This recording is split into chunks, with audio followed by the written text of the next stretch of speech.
Mňa v poslednej dobe extrémne chytili Pokémoni a verím, že nie som sám.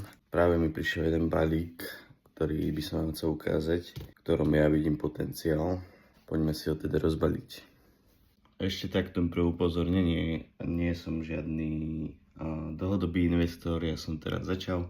Teda snažím sa čo najlepšie teda vyberať nejaké sety, ktoré sa mi páčia, ktoré myslím si, že mohli by mať do budúcna nejakú hodnotu.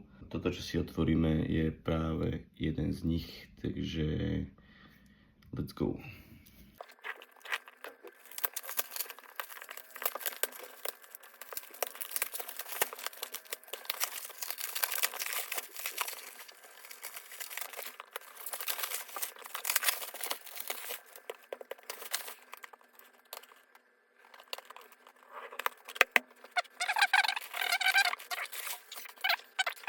Jedná sa o Ultra Premium Box.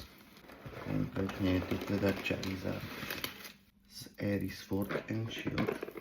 Tí, ktorí to poznáte, viete, že čo sa týka tohto boxu, sú naozaj veľmi drahé.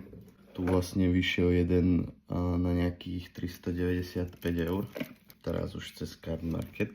Čo sa týka tých setov, čo tam sú, tak je tam Evolving Skies, Fusion Strike, Darkness Ablaze, Brilliant Stars, Astral Radiance, myslím, že by tam mal byť. A proste všetky tie Sword and Shield sety, plus vlastne 3 karty Charizardov hneď teda.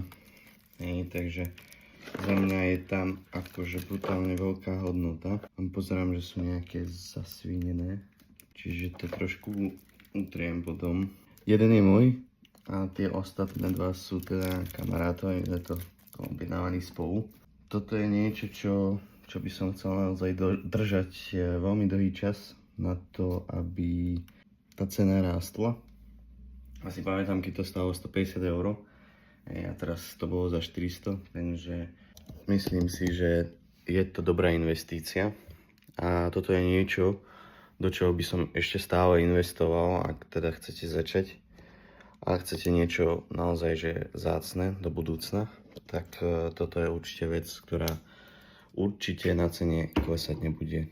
Teda aspoň podľa môjho názoru, no samozrejme stať sa môže čokoľvek, ale ja si myslím, že toto by mohlo svoju cenu minimálne udržať a určite aj nejakým štýlom zhodnotiť. Sú to brutálne veci tam, takže tak, ak chcete viacej Pokémon videí, tak budem rád, keď ma podporíte, keď necháte nejaký komentík, čo si o tom myslíte a keď mi dáte